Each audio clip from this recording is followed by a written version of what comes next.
We might begin by asking, why do we study Carl Schmitt as a figure in the history of 20th century political thought? Even before we ask this question, or as a way into the same question, we might ask, as some are perhaps already asking, who was Carl Schmitt? Carl Schmitt, born on 11 July 1888 and dying on 7 April 1985, both lived and wrote across the first 9 decades of the 20th century. Schmitt wrote almost 50 self-standing books or pamphlets between 1910 and 1979, and more than 280 journal articles and reviews. In Anglo-American scholarship, Schmitt is most noted for his writings in the Weimar period, the concept of the political and political theology, whereas in Germany and in German thought, Schmitt is notorious, above all, for his entanglements as head of the Union of National Socialistic German Jurists from 1933 to 1936, and as Prussian State Counsel, Preußischer Staatsrat, from 1933 to 1945. Schmitt's writings in the Weimar era are marked first by distinguishing between liberal institutions, such as representation, parliamentary governance, and judicial review as liberal institutions, set against democratic institutions from Schmitt's perspective, acclamation, directly visual and public approbation. Democratic decision-making, in Schmitt's view, has the potential to override individual rights, while representative government and judicial review, and even private ballots, on Schmitt's account, are liberal institutions aimed at protecting rights and curbing majority rule. It is important to understanding Schmitt that one of his chief opponents, the Austrian jurist and legal philosopher Hans Kelsen, would insist on the unity of democracy and liberalism when both are rightly understood, while Schmitt, by contrast, insists that liberalism and democracy are, at the very least, in a relation of uncomfortable tension. Schmitt puts forth these arguments most sharply in his constitutional theory, his writings on referenda, on which there's a relatively recent excellent article by Lars Winks in the History of Political Thought from 2020-2021, as well as, perhaps most strikingly, in Carl Schmitt's Crisis of Parliamentary Democracy. So that's the first of the reasons we might study Carl Schmitt, or why Schmitt might be thought to matter. The temporal ambit of his writings, writing across the whole range of the 20th century, from 1910 to 1979, and Schmitt's distinction between liberalism and democracy. Second, Schmitt's writings, both in and beyond the Weimar era, are marked by a rhetorical strategy of theologization. In a sense here, Schmitt is inverting Nietzsche. Nietzsche claims, both in Die Völkische Wissenschaft, in The Gay Science, in the voice of der tolle Mensch, the madman, the crazy person, and in the voice of his Zarathustra, in the prologue or Vorrede to Zarathustra, it is claimed famously or infamously that God is dead. If God, for Nietzsche, is nullified or a nullity, then if Nietzsche feels he can show the theistic or Christian origins of, say, socialism or a preference for equality, Nietzsche then feels that he can theologize apparently secular movements for egalitarianism or socialism or other things of which he, Nietzsche, disapproves. If Nietzsche feels he can show the Christian origins or theological origins of, say, equality, socialism, etc., then, for Nietzsche, if this operation is successful, Nietzsche feels that he will have tethered these movements, movements for socialism, movements for equality, Nietzsche feels he will have tethered these movements to the untenable. Schmitt's rhetorical strategy is, in effect, to deploy this Nietzschean strategy against itself, showing that apparently secular concepts and secular movements, including atheism, have both theological roots and theological analogues, and that seemingly modern or secular concepts, like the state or sovereignty, are secularized theological notions, but also that seemingly secular thinkers like Hobbes or Kant or Hegel or Francis Bacon, seemingly secular philosophers, are really masked theologians, advocating an imminent form of confessional politics from Schmitt's perspective.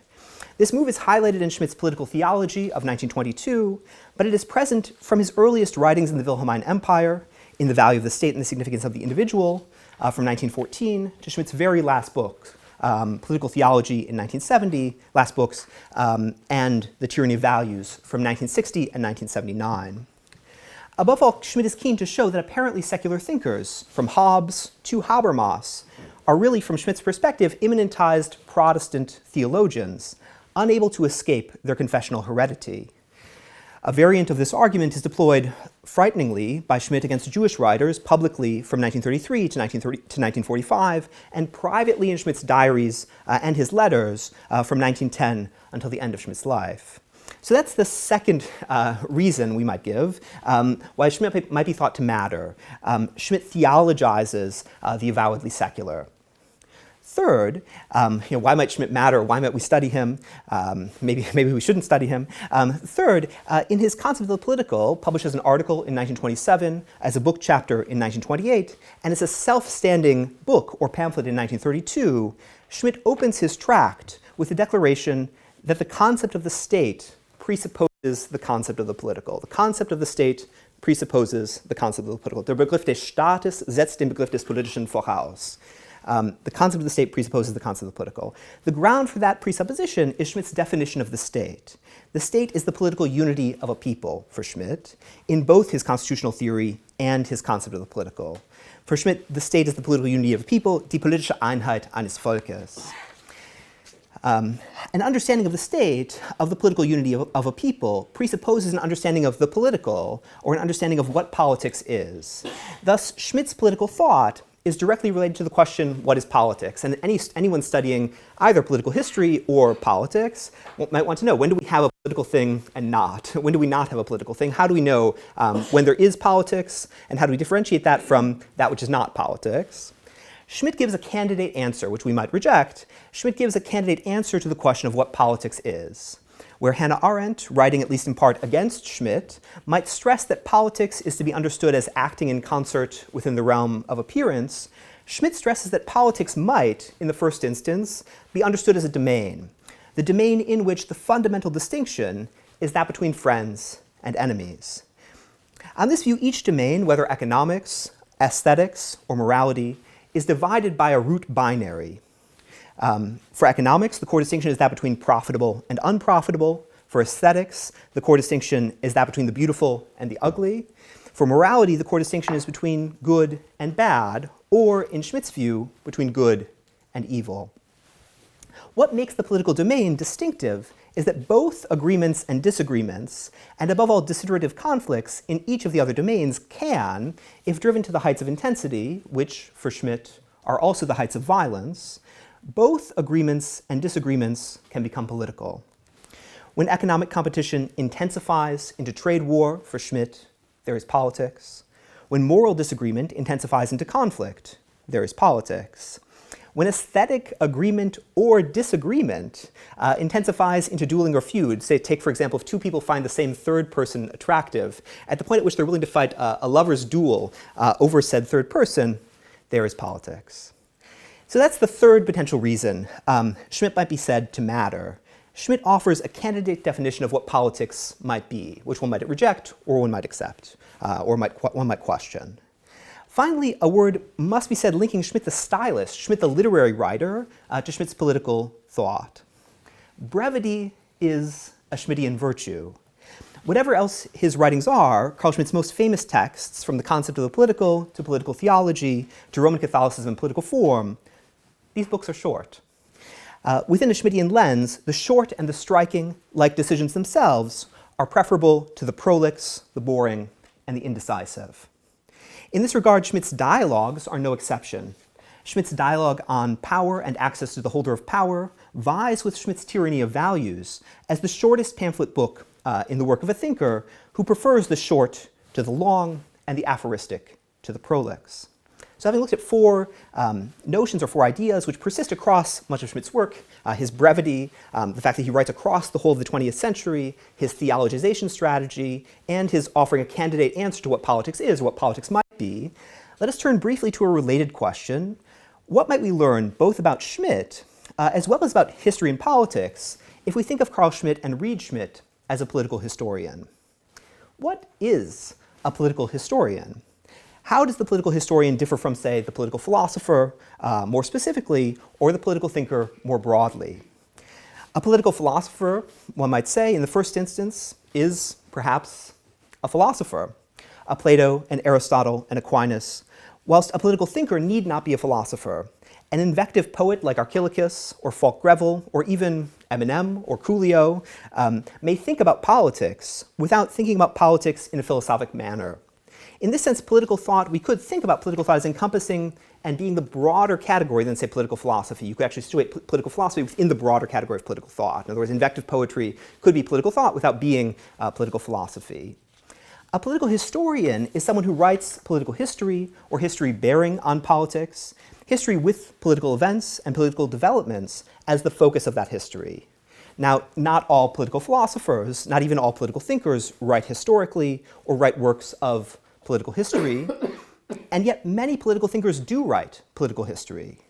As students of the history of political thought, we are more accustomed to reading Hobbes's Leviathan than Hobbes's Behemoth, more accustomed to reading Machiavelli's Prince than the Discorsi or the Florentine Histories, more accustomed to reading More's Utopia than More's History of Richard III, more aware of Francis Bacon's New Atlantis than his grand history of the reign of King Henry VII, more attuned to Hume's treatise and essays than to Hume's magisterial history of England. Why are even historians of political thought comparatively unaccustomed to study the work of political philosophers or political thinkers more broadly within their historical writings? Perhaps the fact that our work, or the work of the historian of political thought, is often placed under the umbrella of political theory, contributes to a tendency to prefer the quote, theoretical or quote, conceptual works of an author to that same author's historical works. Perhaps it is the still resonant assertion of writers like the late G.A. Cohen, professor of political and social theory in this great university, that political philosophy, according to Cohen, is an essentially ahistorical discipline. Assertions like that one lead us to neglect the historical writings of political thinkers. Whatever the reason, we miss something, and perhaps something important, if we overlook the historical writing of major political thinkers of the past. Those who assert, for example, that Francis Bacon held Republican sympathies might be led to reconsider when looking at Bacon's praises of Star Chamber in the history of the reign of King Henry VII. Those who argue for Hobbesian Irenicism and caution might have cause to reconsider or to affirm their view, given Hobbes's politic pronouncements on the Presbyterian ministers in Behemoth. Those who argue for Hume's imperialism might perhaps show more restraint if they considered, and this is the first citation on your handout, if they considered Hume's admiration for William Cecil, Lord Burleigh, principal secretary to Queen Elizabeth in the 1590s. This is the first citation on your handout. Cecil advocated a policy of restraint in matters of expansion and foreign policy, and Hume esteems Cecil as, quote, the most vigilant, active, and prudent minister ever known in England, end quote, in volume 4 of Hume's history. In losing the historical writings, one loses not only the historical context of the concepts and ideas of the great political writers, one loses the actual content of their views. The same applies to Carl Schmitt. If one wants to know Schmitt's views concerning Roman Catholicism, concerning Islam, or about those whom Schmitt considered to wield sovereign power, about the historical politics and policies of Germany in both the 19th and 20th centuries, one would search, for the most part, in vain for these themes in the concept of the political or in political theology. Schmitt treats these themes more fully in his major histories, in Nomos of the Earth, Land and Sea, and not least, state composition and the collapse of the Second Empire, collapse of the Second Reich. Schmitt's history of Germany's defeat in the First World War. What grounds are there for reading Schmitt as a political historian? Why should we think of Schmitt potentially as a historian rather than as a philosopher or as a political thinker simply? Perhaps the most solid ground for reading Schmitt as a political historian is Schmitt's own self-understanding and Schmitt's self-presentation. Schmitt is emphatically a lawyer, a jurist, yet Schmitt also presents himself at times as a political theologian, sometimes as a sociologist of concepts, sometimes as a Christian Epimetheus, and not least, sometimes as an old, experienced historian, an alter, erfahrener Historiker. Schmitt's late radio plays or dialogues run through dialogic spokespersons. Schmitt is not the author of Socratic dialogues. The spokesperson in Schmitt's dialogue on power is not Socrates, but a character demarcated only by the initials C.S.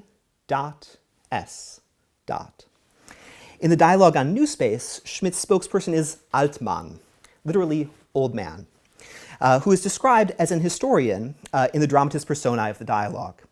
The things Altmann says in Schmitt's dialogue on New Space are repeated by Schmitt in his own name in his contribution to Ernst Jünger's Festschrift, published the same year in 1955. Given Schmitt's understanding of himself as an historian, what do we see and what do we learn when we turn to Schmitt's first major history published in the Nazi period, Schmitt's State Composition and the Collapse of the Second Reich of 1934? Schmitt's Staatsgefüge und Zusammenbruch des Zweiten Reiches charts the narrative of Germany's defeat in the First World War, the collapse of the Second Empire, das Zweite Reich, established by Bismarck in the reign of Wilhelm I, and bears upon German military and not solely military politics at the very outset of the Nazi regime. Carl Schmitt is famous for his opening lines, and some of these are on your handout. This is the second citation in your handout. Sovereign is the one who, or sovereign is he who, decides in the state of the exception, full stop. Second citation in your handout. All salient concepts of modern state theory are secularized theological concepts.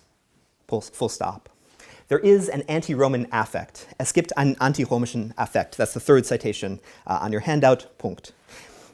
Quote, the concept of the state presupposes the concept of the political, full stop. In the domain of opening lines, Schmitt's history of the Kaiserreich does not disappoint. And this is the fourth citation on your handout. Quote, for Prussia, the leading German state, the bourgeois liberal development of the 19th century signified a time of constant open or concealed conflicts between government and parliament.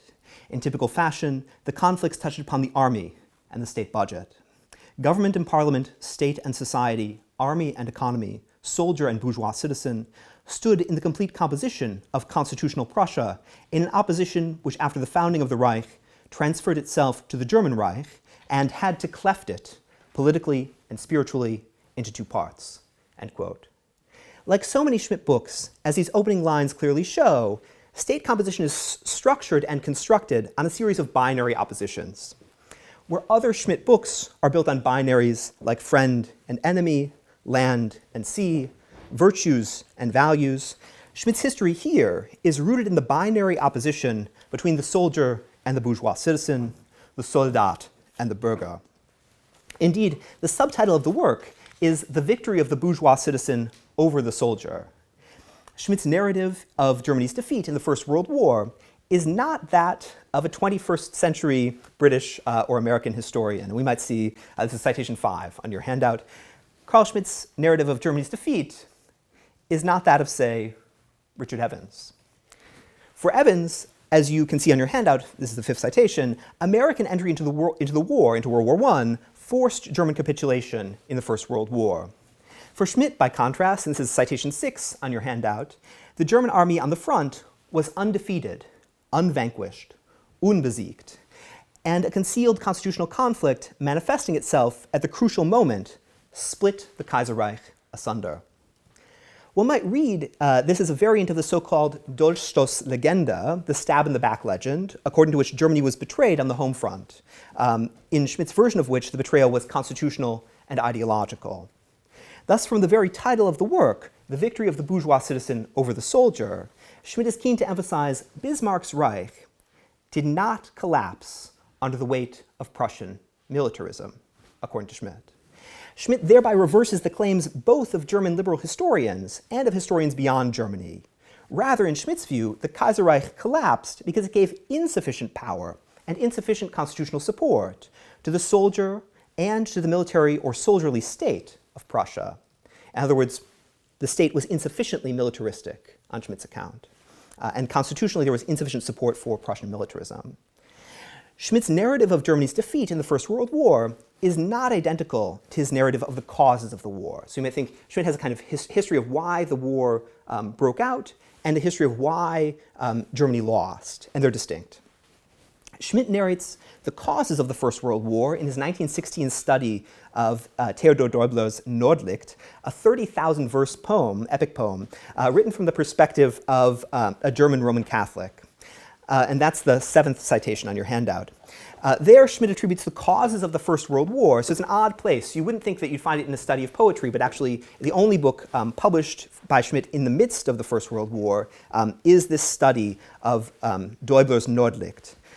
There, Schmitt attributes the causes of the First World War. Why did all of Europe fall into the war? To cultural and to moral factors.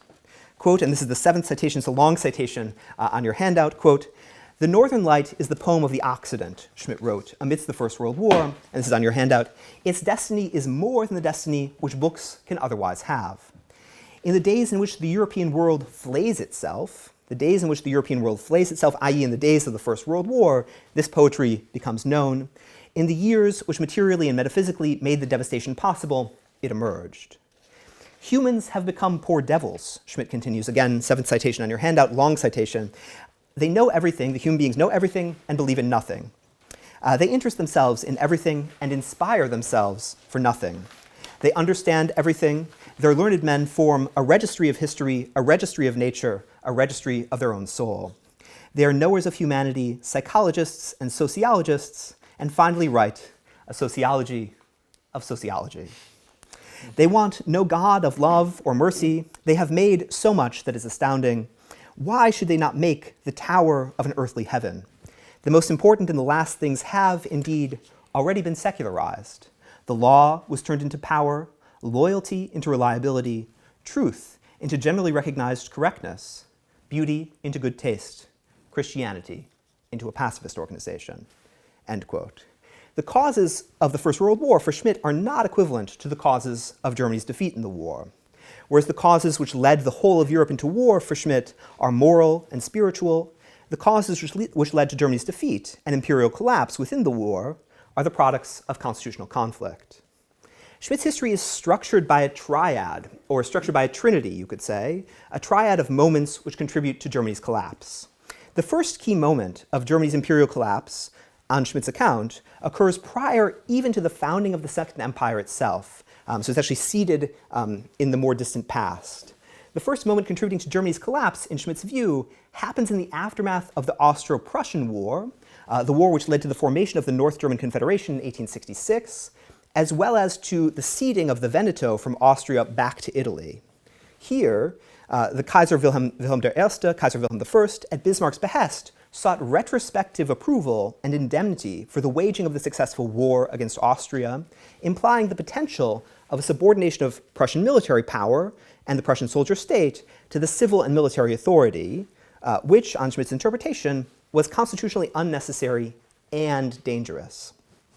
For Schmitt, this is the first in a series of events through which the heads and leaders of the Prussian soldier state themselves, although exempting the rights and powers of the military apparatus from parliamentary jurisdiction, nonetheless themselves fall prey to liberal constitutional ideas and ideals.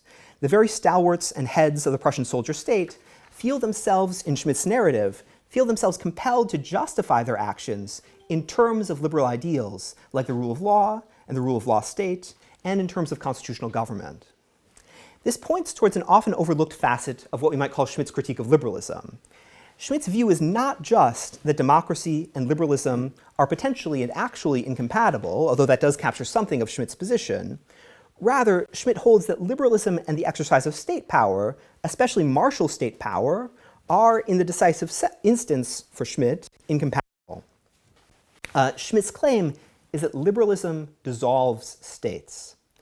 To see this, let us look to Schmitt's praise of Mussolini, and this is after the long quotation from the Nordlich. This is citation 8 on your handout. Let us look to Schmitt's praise of Mussolini. Schmitt praises the fascist dictator, and this is citation 8 on your handout.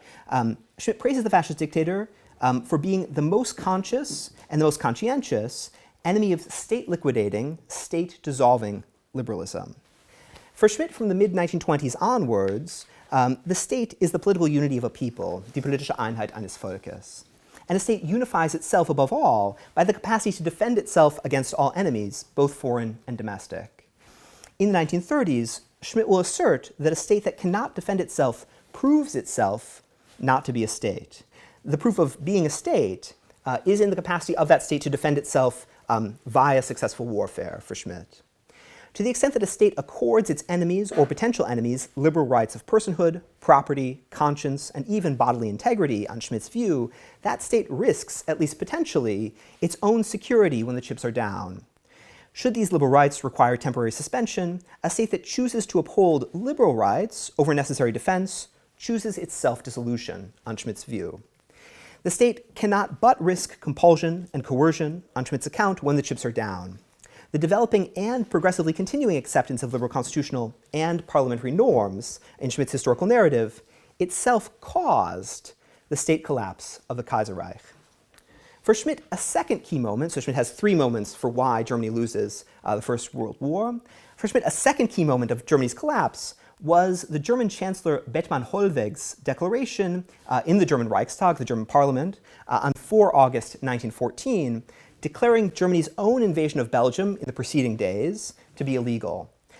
And this is citation 10 on your handout. This, for Schmitt, is a key constitutional contributor. It's also the central moment of the three moments. This, for Schmitt, is a key constitutional contributor to Germany's collapse. As Schmitt writes in the lecture version of the book, quote, "A childish jurisprudence in the service of a politics running after the impress of enemy foreign countries caused this ignominious capitulation," end quote. The German Chancellor's own description of Germany's early war efforts as illegal. For readers of Schmitt's later history, Nomos of the Earth from 1950, there are extended, perhaps seemingly endless discussions of the Congo Conference of 1884-1885 in Berlin. A long excerpt from which is included on your handout. This is quotation 11 on your handout. This is Schmitt writing in 1950 about the Congo Conference. And it goes on for pages. One wonders, why is Schmitt talking about the Congo Conference? The point of the whole discussion of the Congo Conference in Schmitt's Nomos of the Earth is that on Schmitt's presentation, Belgium violated the agreement reached at the conference, seizing African territory allotted to other European powers at the Congo Conference.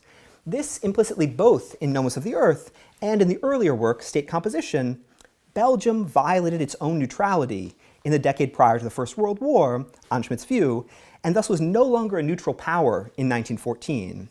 And thereby, Germany committed no such illegal action, contrary to Bethmann-Hollweg's assertion, the second of the three moments of imperial collapse, along the lines of violating Belgian neutrality. And as a result, the UK or Britain also had no just cause of war to enter the First World War.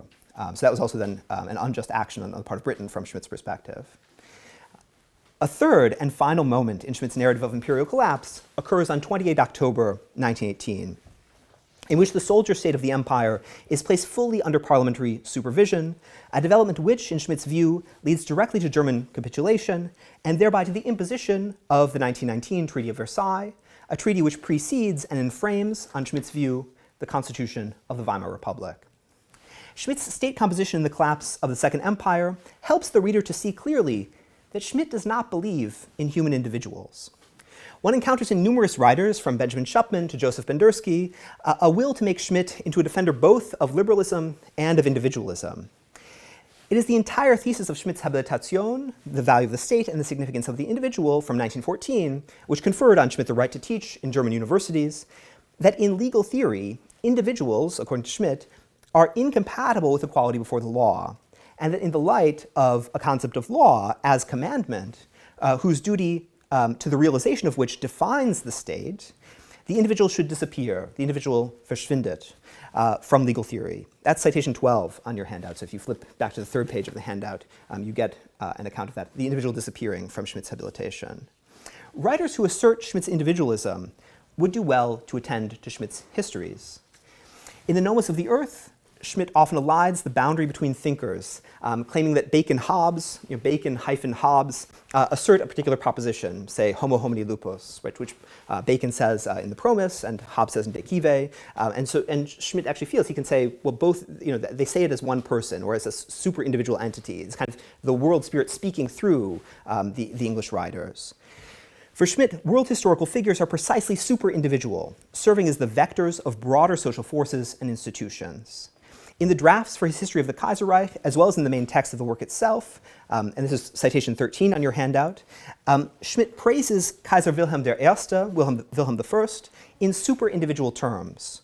Quote, King Wilhelm I, Schmitt writes, and this is quotation 13 on the handout, quote, recognized the decisive point of the dubious situation of the Prussian state, the military commando power, and upheld it with heroic fixity.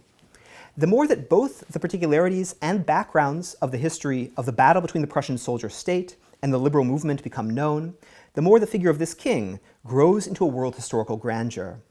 His superiority was noiseless. It was not the superiority of a genial individual, but rather the superiority of a man integrated into the super-individual historical context who holds fast to a line which was only recognizable to him by force of his self-evident unity with the Prussian state. In a century which was filled with the noise of liberal constitutionalism and liberal constitutional legal discussions, he, Wilhelm I, heard only the voice of the duty to the state, and namely to the Prussian soldier state, end quote. If readers read more of Schmitt's theoretical writings, they would know that for Schmitt's legal theory, the individual disappears. If readers read more of Schmitt's historical writings, they would come to realize the extent to which this is the case. So looking at the outlines of Schmitt's historical narrative, we might ask, what is Schmitt doing in narrating this constitutional history of the collapse of the Second Reich? In the first instance, as we have seen, Schmitt's history offers an intellectual variant of the famed Dolchstoßlegende, the legend of Germany's stab in the back in the First World War. The German army on Schmitt's presentation was undefeated in the field, and only via a submission to liberal norms and parliamentary authority did the Prussian soldier state, on Schmitt's view, succumb to defeat. Schmitt's history is thus broadly exculpatory both of the German Kaiser, then still living on in 1934 in the Netherlands, as well as broadly exculpatory of the German armed forces in the First World War. These actors are culpable only for being subject to the spirit of their times. Like all of their contemporaries, according to Schmitt, they absorbed the liberal ideals around them, which led to their defeat. No less, Schmitt aims to read the principles of Nazi policy in general and Nazi military policy in particular back into the Bismarckian and Wilhelmine past. Here, Schmitt is offering an insertion, or you could say a backward projection, of what he calls the Führerprinzip, backward into the German past.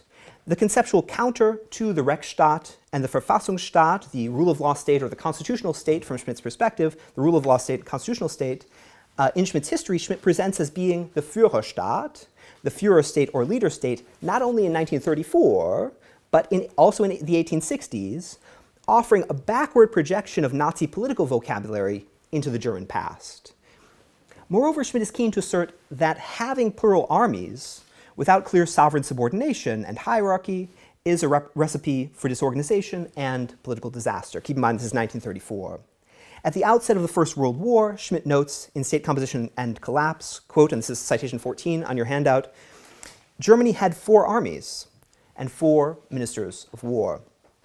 In a sovereign and effectual state, for the purposes of Schmittian political unity, for statehood itself in Schmitt's view, one cannot sensibly have 4 armies and 4 ministers of war. One cannot even have 2 armies and 2 ministers of war without risking a conflict of sovereignty, which may lead directly to civil war, on Schmitt's view. As the German historian Dirk Blasius has noted, this places Schmitt's history within an internal Nazi debate on the conflict between the SA, the Sturmabteilung, the Storm Division led by Ernst Röhm, and the German Army, or Reichswehr, which ended with the Night of Long Knives on 30 June 1934, roughly 5 months after the lecture version of Schmitt's historical narrative. In this conflict, Schmitt sided with the army against the Storm Division, famously praising the liquidation of the latter after it happened, but less famously doing so precisely in the terms of his historical thought and in the terms of the historical narrative laid out and outlined in State Composition, The Collapse of the Second Empire. By way of conclusion, let's sum up where we've arrived so far. In the course of this lecture, we've treated a number of themes. By way of introduction, we looked at why one might study Schmitt at all. Schmitt's works span almost the whole of the 20th century. They treat the relationship between liberalism and democracy. And not least, Schmitt's writings offer one potential answer to a major question of political life, a question all students of history and politics might be interested in, which is, what is politics, or what is the political? How do we decide that something is political or not political? And Schmitt offers a candidate answer for that question, which we might reject or might question. Moreover, looking not only at Schmitt, we've considered why we might pay closer attention to the historical writings of major political thinkers. Why should we study political thinkers' historical writings? There are aspects of the political thought of major thinkers that only disclose themselves in their writings on and in relation to historical materials. For example, we might not think of Francis Bacon as a Bodinian absolutist about sovereignty, yet when we read Bacon's praise of the Star Chamber as the most praiseworthy of English institutions in the historical writings, in the history of the reign of King Henry VII, we might begin to revise our view. No less for Schmitt, in addition to his anti-individualism, which you see more clearly in the histories, we see an aspect of Schmitt's critique of liberalism that we see less clearly when we ignore Schmitt's histories. For Schmitt, it is not only that liberalism and democracy are incompatible. For Schmitt, whether true or otherwise, liberalism dissolves the state. Be the state monarchic or oligarchic, constitutional or parliamentary or administrative in form. These vantages into the political thought of these figures only disclose themselves via an engagement with the historical works, in the absence of which one loses not only the context, but the actual content of the political thought. In relation to the question which we as human beings might ask, what is politics? Schmitt offers a candidate answer to this question. Politics is present, at least potentially, whenever human conflict has the potential to escalate into the battles to the death internally or externally between enemy and friend. Another major contemporary candidate answer, or 20th century answer, to the question of what politics is offered by Hannah Arendt and by those who take themselves to be her followers. Politics is human action in concert within the realm of public appearance and manifestation, which is probably the dominant position amongst those with their hands on the reins of political theory as a discipline within the English-speaking world. Yet in thinking about Schmitt as a political historian, in terms of the last of his major histories still yet to be translated into English, we might be reminded of the older answer of John Robert Seeley, which stands at the origin of the history tripos in Cambridge, quote, history is past politics, and politics present history. That answer, though potentially messier and less satisfying to theorists, may yet be no further from the truth. Next week we will go on to consider Schmitt as an historian of political thought. Thank you.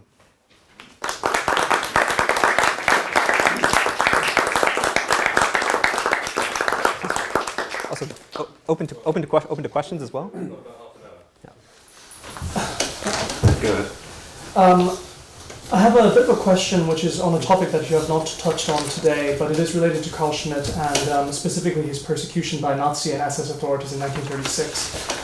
I'm a Schmitt scholar myself, so this has been a question of great interest to me. But I've been unable to find any sources in English about the topic, although I'm aware that Alfred Rosenberg in particular played a big role in Schmitt's downfall. I was wondering if you are able to shed any light as to why Schmitt, as such a defender of authoritarianism and the politics in the lead up to the rise and dominance of the Nazi Party, was ultimately kicked out, had a fall from grace with the party. So there are factions within Nazism, and you can think about Schmitt as allied with Hans Frank, so the future governor of Nazi-occupied Poland.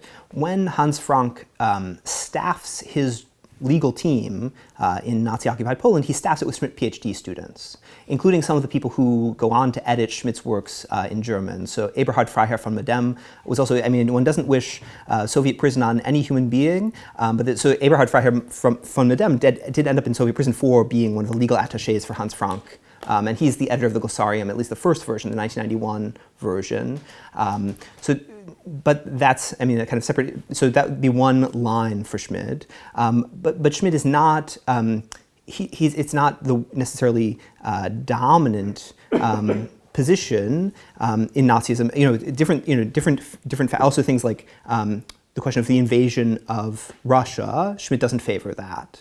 So Schmitt would favor keeping the Molotov-Ribbentrop Pact, and there are also factions within Nazism on that. Yeah. That's one thing. But Schmitt does keep offices. So he loses many of his official positions after 36, but he remains a Prussian state council. He also keeps his professorship, and that's also a state office, right? So in the Anglophone scholarship, it's often emphasized that there's not actually Nazi engagement after 1936. I don't think that's correct. And I think that the fact that Schmitt is not always in the winning side of Nazism, in some cases he actually is more extreme, even in things that we might find very, very horrible in terms of atrocities, actually favoring the more rapid deportations, these kinds of things. So I think the way into that question, I'm kind of only beginning to go through, and many of the Schmitt writings under the Nazi period are both, one, untranslated, and not even published in collections in German. So the Nazi writings in the current volume, there's a volume that goes up to 36, but they haven't taken the writings after 36, in part, in a way, at least silently, to allow the legend that Schmitt was no longer really a Nazi after 36 to persist. I don't know if that begins to speak to the question, but I suppose the question is, what are I don't know if that speaks to your begins to speak. I guess if you could elaborate a little bit more on just like what were the factors which, let's say, led to the condemnation of Schmitt in 1936 and the publications of the essays. Right. So the thought would be something like Schmitt is more favorable to the state. So the state as a concept than other Nazi ideologists, right? So other Nazi ideologists favor movement over state, right? And so that also would permit, in some circumstances, more extrajudicial killings, mob killings, which Schmitt also praises in other ways. But so Schmitt's ideological alignment is more pro-state than other factions within Nazism. Thank you. Yeah. I was inspired by this dichotomy method, and I just wanted to play to you the sort of possibility of providing a Schmittian defense for neoliberalism against his own kind of political. So if you think in a neoliberal way that the purpose of the state is to regulate the effects of capital, and then you could think that somebody like Angela Merkel has understood that the ultimate consequence of that is that trade trumps sovereignty. And so you get a sort of, following that logic, you get to the exact opposite conclusion, just as when Schmitt follows the logic that he has, that leads to the annihilation of the individual. But from the neoliberal line, following the logic would lead to the sort of lowering down of sovereignty as a concept. So there are a lot of there's a lot of contemporary scholarship, and precisely as you know, there's a lot of contemporary scholarship on precisely this question, trying to read Schmitt as a critic of neoliberalism. But I suppose in your line of thought would be actually to try to read Schmitt in a way as potentially Schmittian logic as potentially compatible with the defense of neoliberalism. Yeah, absolutely. Right. To defend Merkel, to say that her policies were right all the way. I think Schmitt himself would not want to put trade over sovereignty. No. But I think obviously for any political thinker, whether it's Rawls or Schmitt or Habermas, one can adapt the view. But I think for Schmitt the thought would also be, the question would be something like, for liberalism, does Schmitt hold that there are vertical property rights? In other words, as an individual, does one hold property rights against the sovereign power? So one might imagine thinkers that do think that, but I think Schmitt would not be one of them.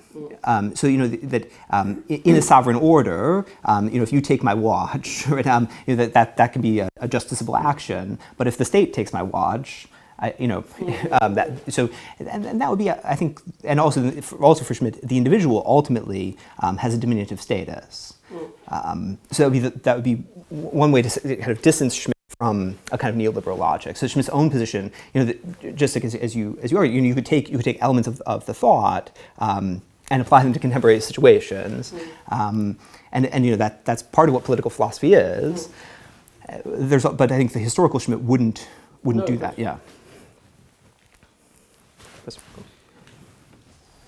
I wonder if you could say a bit more about how he conceives of this liberalism, which is state liquidating. You touched briefly on the things he objected to.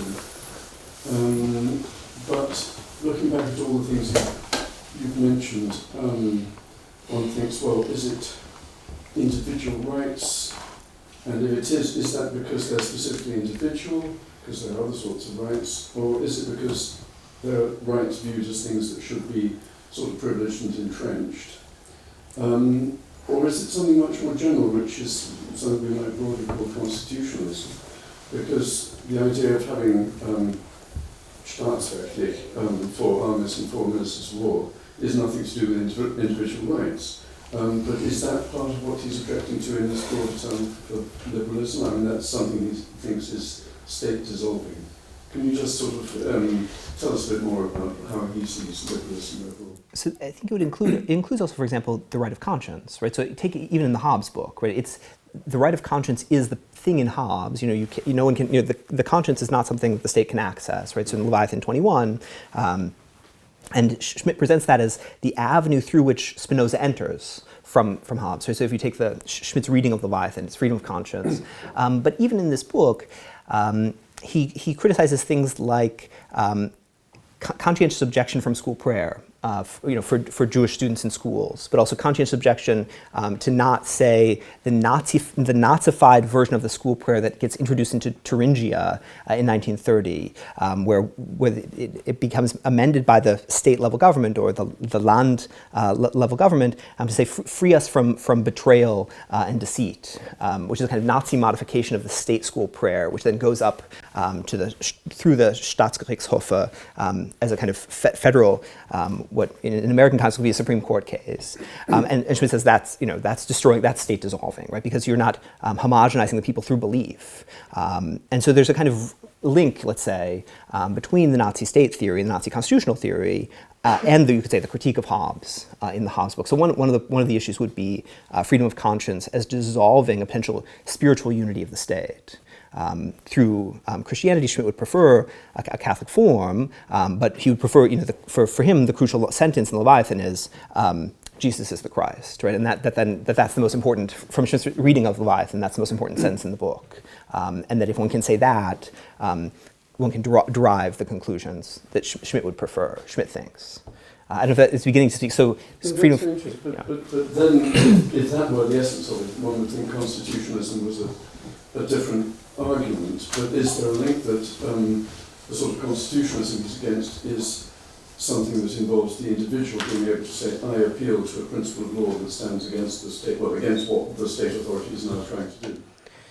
Yeah, so it would seem like there would be a link, but that also that it would allow for conscientious objection from military service, right? That kind of thing. But that would also run in a way through freedom of conscience. But if everyone conscientiously objects, you have a state problem from Schmitt's perspective. But that I think that also Schmitt thinks that somehow the divisions, the dividing of the unity of a people, and the not allowing the state to form that through educational institutions, hinders the state effectiveness. I don't know if that. So the thoughts would be something like the argument about individual rights and the argument about constitutional theory run together. Or he presents them as one thing, even if we might think of them as separate things. Sorry, I don't want to monopolize, but it seems to me this may lead to some rather paradoxical results. If you want to unify your people with a sort of shared religious belief, I mean, if there's anything that can set people against the state, it's their religious belief. Sorry. Yeah, no, but, right, and it would seem like that would be, but it does seem like Schmitt wants to have a kind of confessionalized, a confessionalized state where his confession dominates. I haven't fully sort of thought this question through, so but just one thought that struck me was that when I think of histories that are written by people we typically think of as political theorists, what comes to me first is Renaissance commentaries on classical histories, especially from a kind of Republican perspective.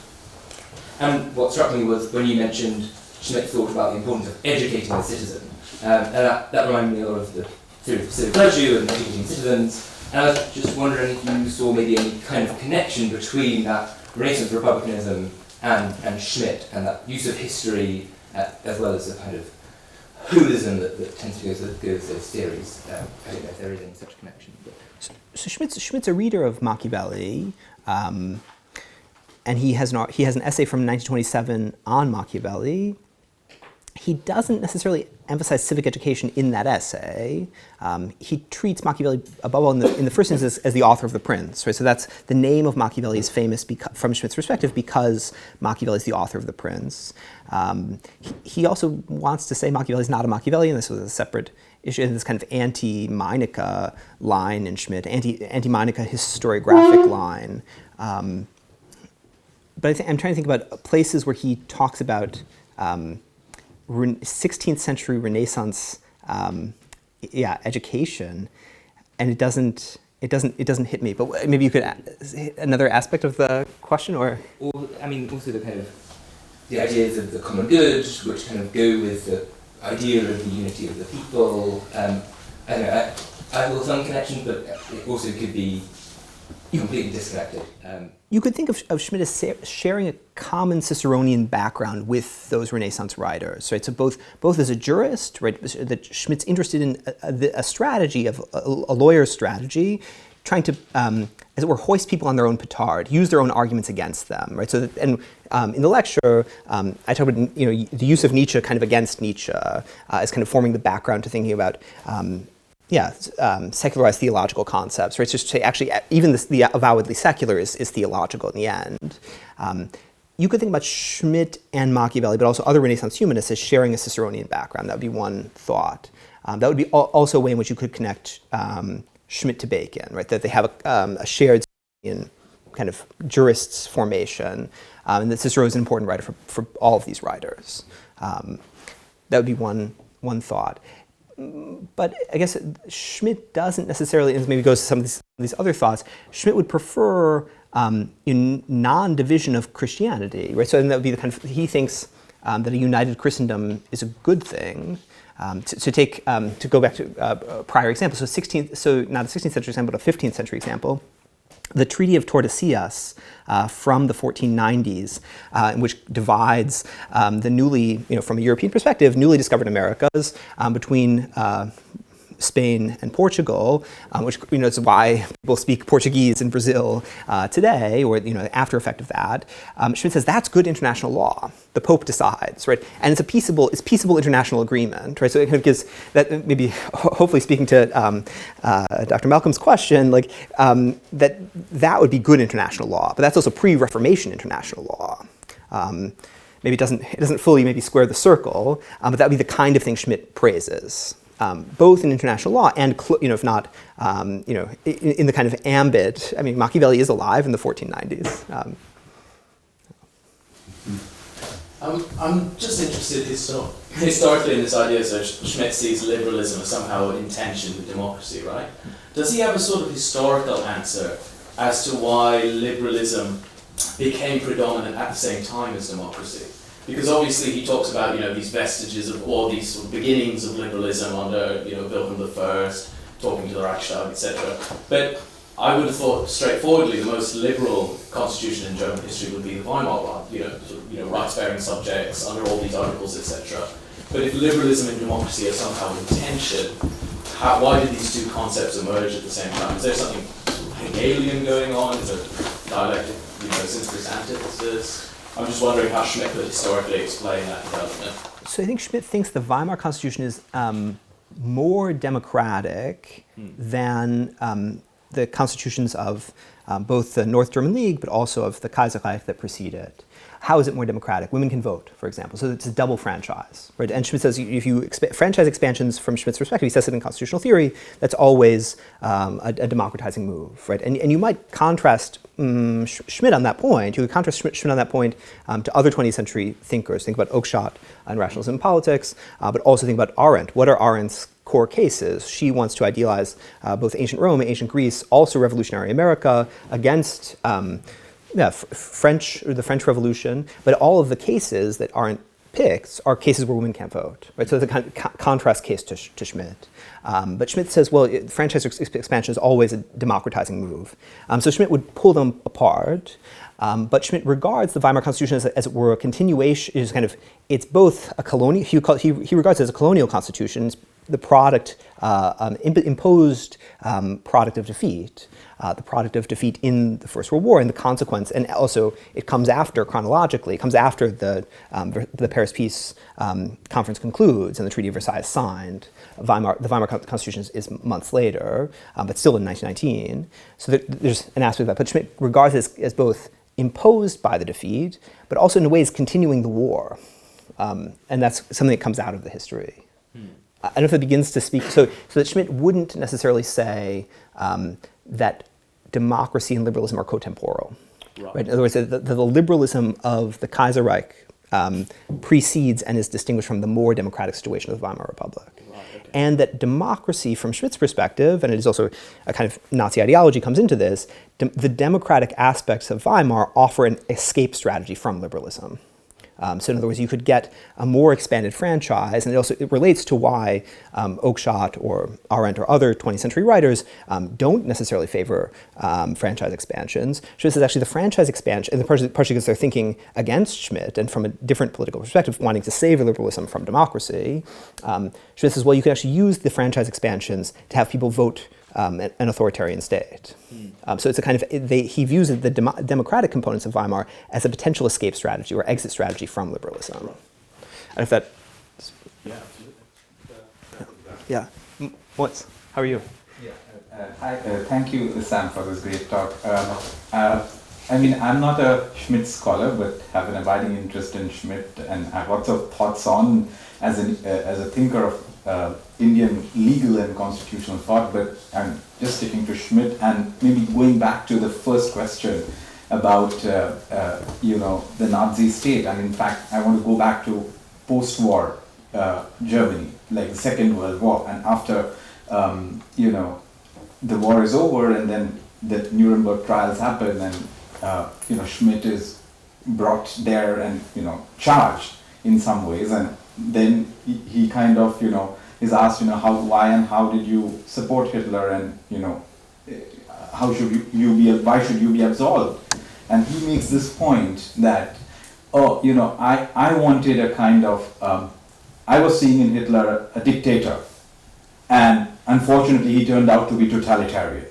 So I want to, going back to your idea of this Schmitt's reference to the super individual, just wondering if you have come across anything in Schmitt's thought which can help you make the distinction between a dictator and a totalitarian, and when is it that you can say that a dictator turns into a totalitarian figure? So great. So the first, great question. So the first part of the question, the charge that would have been brought against Schmitt at Nuremberg is intellectual preparation of aggressive war. So geistige Vorbereitung des Angriffskrieges. So that he would have been charged with that, and the charges are dropped. Partially because Schmitt, saying things like those that you aptly point out, Schmitt effectively convinces the American occupying authorities that he hadn't, that he should be released, that he hasn't committed a crime. And your question, the kind of core of the question is, how do you distinguish from Schmitt's perspective a dictator from a totalitarian? And you could actually think, in a way, the argument of Schmitt's dictatorship speaks to your question. So it's kind of an odd thought, but when Schmitt, oftentimes if you're contributing to an edited volume, you get to write your own, you get to write the blurb of your name, right? So that such a person holds particular positions and has written particular books. For the 1955 Ernst Junger Festschrift, Schmitt writes his own contribution, he writes his own contributor bio, as it were. And he says, Schmitt, Carl Schmitt used to teach in Berlin, has now retired to Plettenberg. This is 1955, so going back to the post-war aspect of and has written he only lists 3 books, Constitutional Theory, Nomos of the Earth, and Dictatorship. And in a way, Dictatorship, and those are the books I think he spends chronologically the most time on, and you might think of at least 2 of them as having historical aspects, even if they don't have the standard of historical scholarship, Nomos of the Earth and Dictatorship. And Dictatorship, and you can see it in the footnotes to Dictatorship, there are many references to the Bavarian state archives, to the Stabi, and to state archives in Bavaria, which is where Schmitt is in the First World War. And so Schmitt is sitting, and he also works, his day job is partially as a war censor, but also censoring and looking at the propaganda of France and Britain in the 19-teens. And Schmitt's receiving this propaganda, and one of the things he sees is that somehow Germany is being critiqued for being a uniquely dictatorial state. And he wants to say, well, dictatorship is a pan-European inheritance, right? You have Baudin in France, you have Hobbes in the UK or in Britain, in England. You have, for Schmitt, you have papal legates. Papal legates are the model of dictatorship. The legate does what the Pope says. And so Schmitt's model is the papal legate as for what, historically what a dictator is. And you could say, for Schmitt, the papal legate is not a totalitarian. That might be one thought from Schmitt. So that would be a model of what is a dictator for Schmitt. The papal legate is a dictator. Cicero, in putting down the Catilinarian conspiracy, those are Schmitt's examples at the outset. He also wants to say, the UK or France are just as dictatorial in their European inheritance as Germany, as the Kaiserreich was. So that's kind of, it has a propagandistic thrust to the argument of dictatorship. But at the outset of the Nazi period, Schmitt and his PhD students, including Ernst Forsthoff, who writes his doctoral dissertation with Schmitt, in 1933, Forsthoff publishes a book, Der totale Staat, the total state, which is a defense of the Nazi state for its total being. And Schmitt, in this history, the 34 history, one of the things he wants to praise about the Nazi state is its totality. So not dividing individual consciences, from the totality of the state. And it goes back to Dr. Malcolm's question. So it's actually defense of the Nazi state in terms of being totalitarian. So in other words, though Schmitt's statements at Nuremberg are broadly exculpatory and they succeed, right? It's a lawyer's strategy, gets him out of jail, right? It works, right? So it works as rhetoric. But what he's saying in 33 and 34 are not what he's saying, in the spring, May of 1947, when he's partially in solitary confinement and being taken out of solitary confinement to speak to Robert Kemperer, who is the American Occupying Authority lawyer, the State Department lawyer who's, determining whether to charge Schmitt. Who interrogates him 4 times, which we have the transcripts of the interrogations. Schmitt's saying these things, but those are different things than what he had been saying in 33 and 34. I don't know if that speaks to the question. Yeah. Other? John? What, at the time of the First World War, did Carl Schmitt consider to be the legitimate war aim of German Empire? That's a good question. So we don't have. So Schmitt doesn't publish, partially because he's a war censor. He doesn't publish his own views in the period. It would be defense of the German state, I suppose. I mean, so and I suppose also defense of the Reich. Mm-hmm. So it's something like self-defense. Okay. Yeah. So that's what he's getting at in his, by criticizing Bethmann Holdych and the liberals in general for opposing Tsarism. He would have insisted that it was a purely defensive war, that there was no positive. And that the criticism of Bethmann Holdych for opposing Tsarism, the thought would be something like, in claiming that Germany is making a war, or the Reich is making a war against Tsarism, it's potentially self-undermining, right? So in other words, that charge could, in a Ciceronian strategy, be used against the Kaiserreich, against the Kaiser, right? You could easily extend the critique of the Tsar to the critique of the Kaiser. So in other words, that it's a self-undermining justification for war. Whereas also defending, so you could also say that Germany is defending international agreements, which is also what Schmitt says, by invading Belgium. Belgium is not a neutral state. And Belgium has violated the 1884, 1885 Congo Conference. So in other words, Schmitt could actually say that Germany is defending itself and defending the international order from Belgian aggression.